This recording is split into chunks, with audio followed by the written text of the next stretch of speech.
Okay, so my name is Amartey Golding. I'm an artist based out of Norwich at the moment, but I was born and raised in London. So we're here at the gallery today, and for your short film, Bring Me to Hill, which is being showcased. So could you just give us like a little background and on the short film and tell us like what inspired the concept of the film? All right, so Bring Me to Hill is a project that I've been working on for about 3 years now. And it started with me wanting to be able to understand my ancestry in a different way. So I was born and raised as a Rastafarian, and I understood a lot about my African ancestry and how historical events have affected my present and the way that I move through the world through the line of my ancestral lineage from Africa and the effects. And I'm doing a lot of reading and research into intergenerational trauma and how historical events affect many generations down the line. And so there's a book called Post-Traumatic Slave Syndrome by Dr. Joy DeGruy, who's an American academic. And she was just mapping out, specifically in relation to African American communities, how traumatic events such as slavery has affected people even to this day. And a lot of the time it embeds itself in your culture, it's subconscious behaviors that the parent will pass down to the child, and so on and so on. And that made a lot of sense. And there's a lot of other communities that do that as well. So the Jewish community look into how intergenerational trauma affects them, using the Holocaust as the traumatic event, and as mapped how generations down the line have been affected by that historically. But for me, looking at my black ancestry is great, but I'm mixed race, right? So my mum is Anglo-Scottish, so that means she's half Scottish and half English. And so, but growing up, because I was racialized as black, I was born and raised in London, which is predominantly white, and as the community and also as the Rastafarian community, I was seen as black. So I always saw myself as a black boy, and I would much rather say that I was African than I would English, even though I wasn't born and raised in Africa. But as I'm growing up now, I'm realizing more and more the importance of my heritage and my ancestry on both sides, and looking into English history and Scottish history a lot more. I'm seeing so much trauma and violence and really traumatic events with invasions and colonialism that is applied to these communities throughout so many years, even before the British Empire, before people went to Africa to commit a lot of these atrocities. A lot of these things were happening on this country. Obviously class is a big thing to play with it. But I wanted to look into that more. I wanted to understand that more and apply what I've learned from my black side, these tools that black communities have to understand past events and how to heal from it, and apply that to my white ancestry. And it was more a question like, what happens when we do this, because obviously there's still racial imbalances of power at the moment. So it's not the same as simply just applying it the way that it's applied to a black context. So for me, I was interested with that question, like, how do we do this, and then the importance of healing and understanding that violence comes from vulnerability, unhealthy people who are vulnerable, scared, or unbalanced in their ways tend to be creating these massive atrocities. So it's not just that people are bad, it's that people are hurt, and maybe there's a way to heal that, and open up a more equitable future. So in a nutshell, the exhibition was just drawing from Rastafarian and African cultures of healing and understanding intergenerational trauma and applying that to a British context, a white British context, and exploring what can happen. Yeah. So, do you see yourself in the main character of the film, discovering history? Yeah. So the main character is an interesting one, and there were so many different references. So what I wanted to do is see if I could condense Britishness or the British experience and the whole ancestral lineage of Britain into one character, so that I can better understand how past events would affect the present.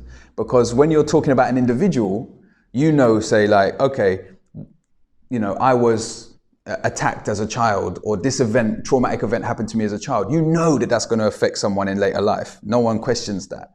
Whereas when it comes to communities now, things that happen in a community's past, people say, oh, it's done, it shouldn't affect our future. It doesn't make any logical sense. So the idea of having one character that embodies our past, present and future means that it allowed the traumatic things of the past to still be attached to the present in a way that I feel like it's more, is more realistic. So this character brought together like English and European folklore. So there's this character called the Green Man. You see a lot of pubs called the Green Man, or you'll see a lot of stories in ancient English folklore about the Green Man. And so the Green Man is this guy who's covered with, like, he has, plants and leaves coming out of his face. He's like this wild man who lives in the forest and represents nature and a lot of power and knowledge, but also feared and unbridled, And on the continent as well, there's a character similar to that called the Wilderman. So he's covered in hair instead of leaves, but he lives in the wild, and he represents again that wild side of us, this kind of unbridled power, but also fearful thing, which has a lot of knowledge and power, but is also kind of untamable. And they're also always related to the forest, right? Which in British and European folklore is a place of transformation. Again, it's where all of these dark fears and ourselves, like the dark recesses of our minds, all of these things that we're afraid of. But actually, when people in these stories go into the woods and they overcome these very scary and treacherous situations, they come out better, they come out transformed and at a higher level if they can overcome it. And so for me, that's an interesting thing as well. There's a lot, part of our like kind of the British psyche is there's a lot of avoidance of who we really are. We're in denial a lot. The stories that we tell ourselves is always of the savior, but so much of our history is of violence, and we don't know how to put those two together. And so for me, that's similar as a metaphor to this forest or this Wilderman character, that we need to confront and accept our true nature, right? And nature in itself, and understand those other recesses that we keep pushing to the side of who we are and what we've done. And not only in a punitive way, just in a way to understand who we are and get a whole picture so that we can come transformed and have more control over our future. So these are some of the elements that come through. So the Wilderman was covered in hair. So that's like a reference to that European side and context of that folklore. And then obviously, as a Rasta, hair is important, and the way that you groom your hair, look after yourself. And it's a healing thing, like people were coming out of colonialism and they would have to cut their hair, they would have to conform to European standards. And now having dreadlocks and embracing your afro hair and embracing the way that your hair will naturally grow was a massive part of that spiritual and emotional healing. And so for me, I wanted to bring that part in there of the importance of the hair. So you've got the Wilderman, which is this European folklore who's covered in hair. And then I apply the African healing to that. So African hairstyles, plaits, cane row and dreadlocks. And that's again bringing together those two elements of my ancestry into this one character that for me embodies what I'm trying to talk about.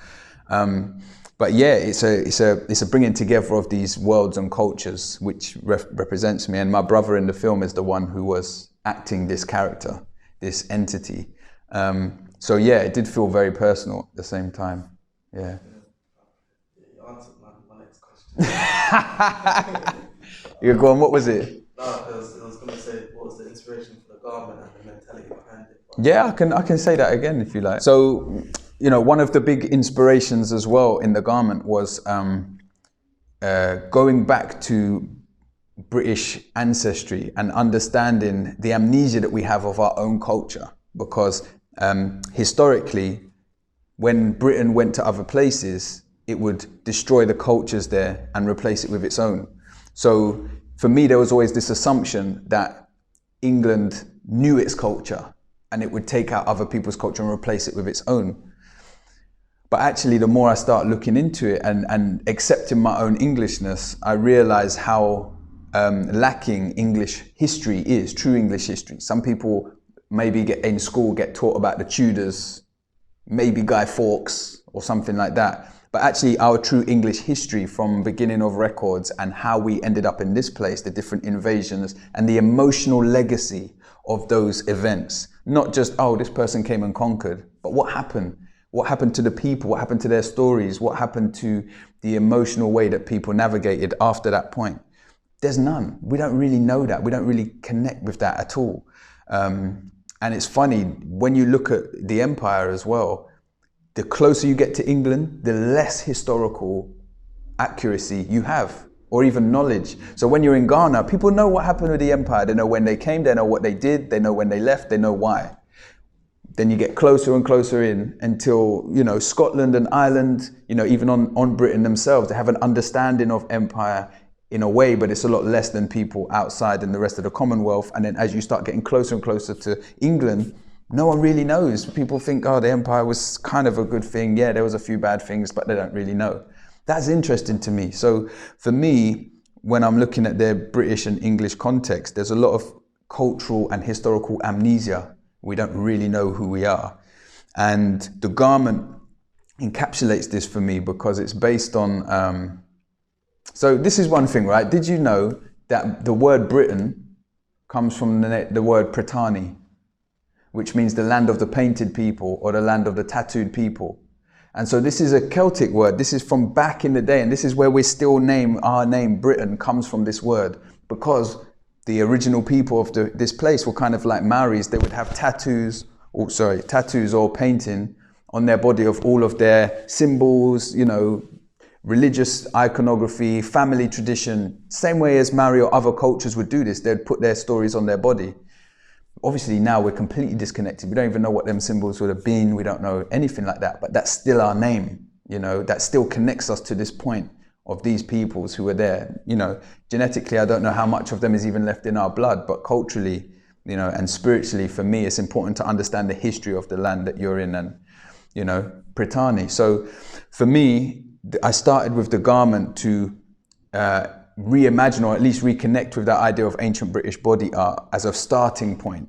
And then all of the other references in the film kind of start from that point and on forward. So I wanted to explore ancient British body art and explore African hairstyles and bring those two things together, you know, and again, draw those parallels between the two cultures and the two histories that we always feel are so separate, right? When we think about white Britain and we think about Africa, all we can think about is an exploitative relationship, and as if they're two worlds no one can ever, but actually there's a lot of parallels in their histories and the way that people have been treated and the systems that have been employed. You know, again, as a Rastafarian, you'd call that a Babylonian system or a Roman system.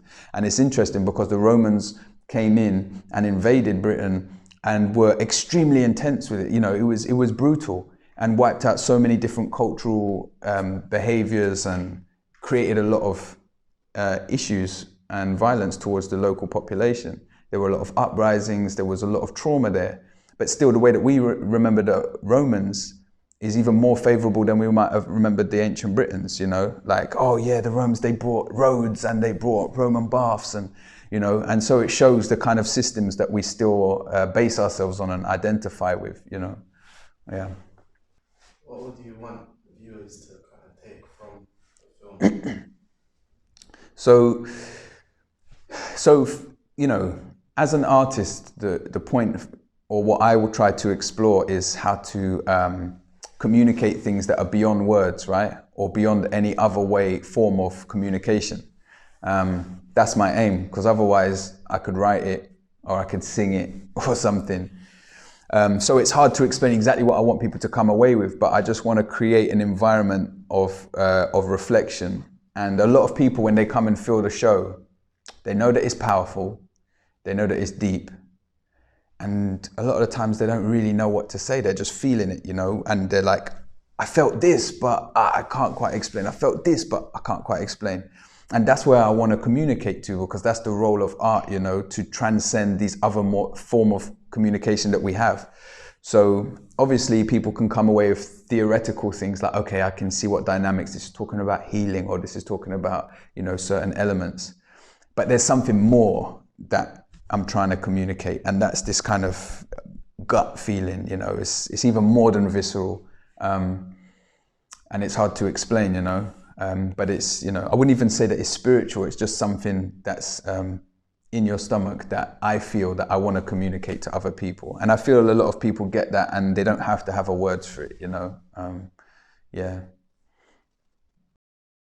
You can look at my stuff on my website, it's amarteygolding.com, and you can reach out to me on Instagram. It's Amartey Golding, AmarteyGolding. Yeah, and please do reach out.